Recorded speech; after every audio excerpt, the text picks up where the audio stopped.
Dr. Braet is a vascular surgery resident at Michigan Medicine, and he's going to talk about marijuana and vascular surgery. Dr. Braet?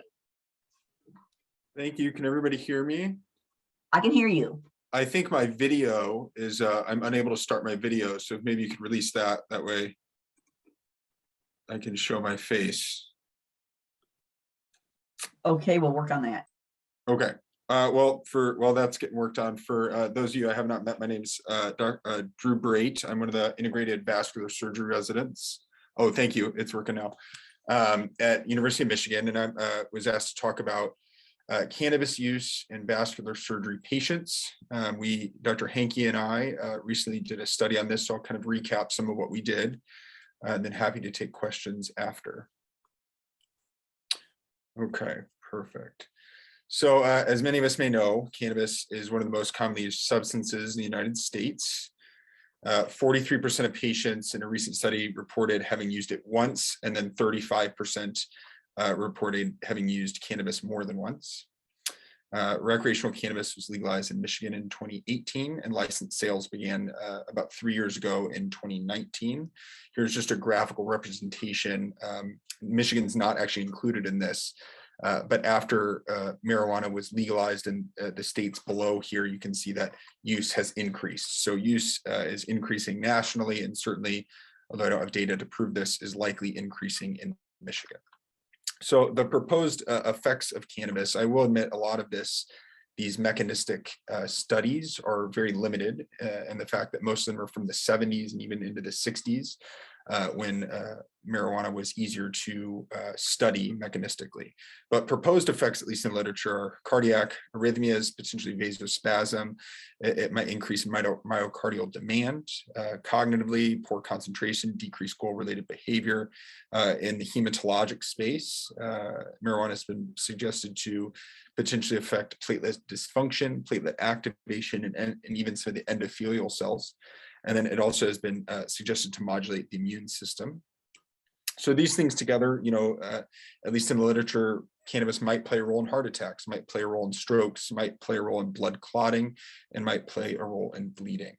But I will admit that some of this is not well delineated, given those limitations in the literature that I mentioned. So, what do we know? This is a study out of JACC. This is actually from a Michigan group using BMC2 data, where they looked at patients who had percutaneous coronary interventions, so cardiac stenting procedures. You can see that they had about over 100,000 patients. 4,000 of those had reported marijuana use. The majority of them had not reported marijuana use. And they found that when comparing these two groups, after matching them for risks, that the marijuana users, or those who reported marijuana use, had higher rates of bleeding and higher rates of stroke, oddly enough, in lower rates of acute kidney injury, and then no difference in transfusion or death. How about in other patient populations? There's a study from 2020 looking at trauma patients. These are 600,000 patients who came into a trauma bay, and they matched a group of patients who were positive for THC, that's the active component in cannabis, and then matched a group who were negative for THC. On these trauma patients get a urine tox screen as part of their workup. And they found that patients who were positive for THC had high rates of venous thromboembolism and pulmonary embolism, and that there was, should say no difference in stroke, MI, or mortality. So how about in the vascular surgery patients? What do we know? There's really only one study. This is a recent study, I think either from 2021 or 2022. They had 2,000 patients with cannabis use disorder, and they compared that to patients who did not have cannabis use disorder and compared their outcomes after undergoing vascular surgery procedures.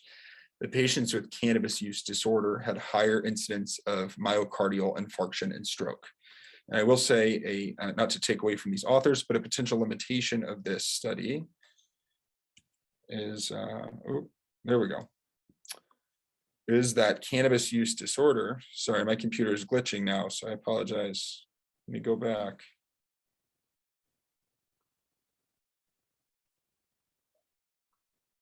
Okay. If my computer ever behaves, here we go. Cannabis use disorder is only captures 1.5% of the population, and likely is really underrepresenting the patients who are actually using cannabis. So that led us at Michigan to say, well, why don't we look into this a little bit more?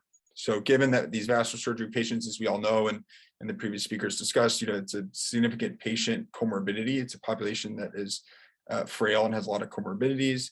And, there's all of these different physiologic effects that we don't know with the cardiac and hematologic effects that I discussed earlier. And so we wanted to try to understand this a little bit better. So we conducted a cohort study using the BMC2 data, and we wanted to look at postoperative outcomes of patients after they undergo vascular surgery procedures. Okay, so I'll just go into some brief methods. Happy to dive deeper into this if needed, but I kept it brief for this presentation. So we queried patients from BMC2 for a 7-year period, 2014 to 2021, knowing that recreational marijuana was first sold in 2019. So we do have some patients when this was prior to recreational marijuana. And we had the following procedures: carotid endarterectomy, carotid artery stenting, endovascular aortic aneurysm repair, open aortic aneurysm repair, open bypass, and then peripheral vascular interventions, which are endovascular interventions. Okay. We gathered data regarding cannabis use. I apologize, this is really glitchy for me right now. Cannabis use at 30 days and 1 year, much as you all know with the BMC2.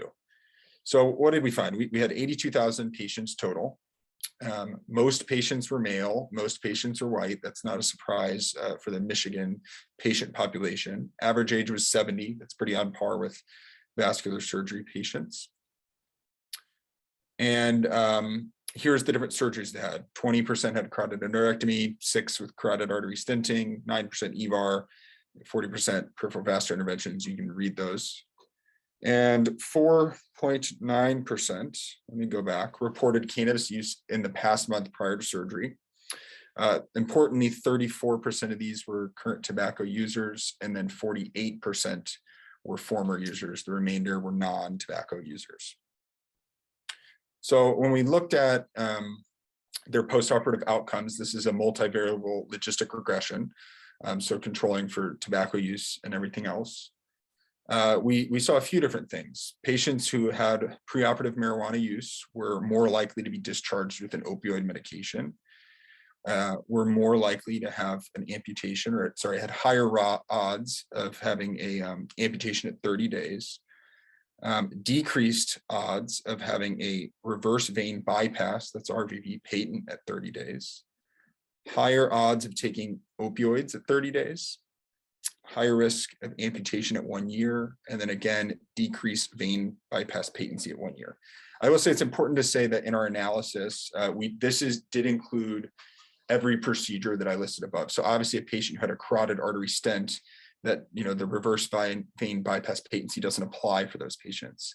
So in order to determine if we had too much heterogeneity in our analysis, we repeated this analysis just looking at patients with open bypass procedures.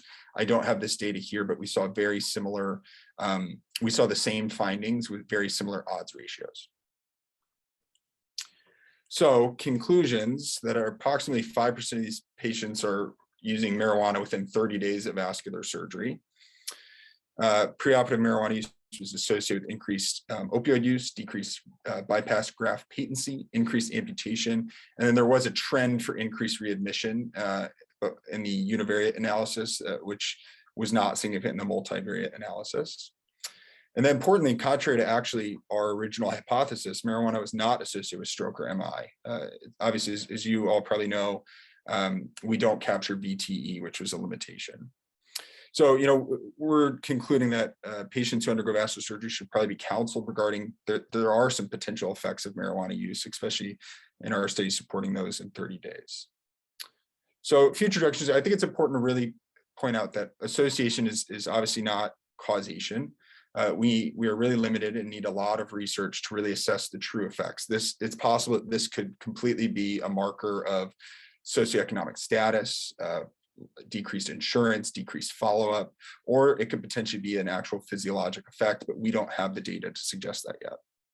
Another thing, I saw a couple of these popping up in the chat, I think some really important limitations and maybe some areas for improvement would be that we don't have the ingestion mechanism. The way that the My understanding is that the way that the survey asked this is only with smoking. So I don't believe that this included any patients who were taking edibles or anything like that.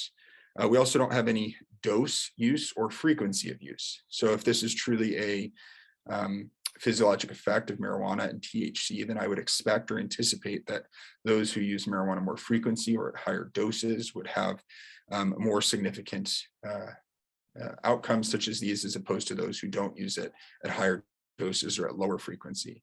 And additionally, we don't have any information on whether this is recreational versus medical marijuana. So I think those are important limitations. And I believe that's all I have. I'm happy to take any questions.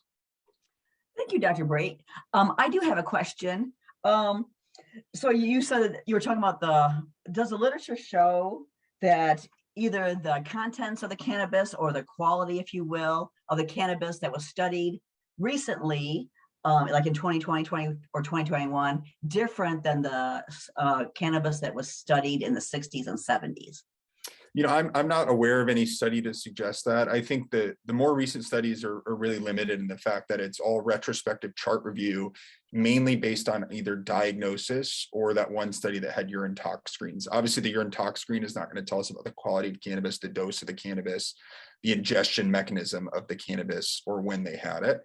And the studies looking at cannabis use disorder were just chart review studies and did not show any of that information either. So I think that's an important point and a limitation as well. Thank you so much. Does anyone else have any questions for Dr. Braet? I see one in the chat. It says, would this data include CBD, those without the THC component? My understanding is that this would not include that. I think the way that the questionnaire asks this question and poses this question is if they inhaled a marijuana component in the last 30 days prior to surgery. So I don't believe that this would either delineate or show that it was CBD without THC.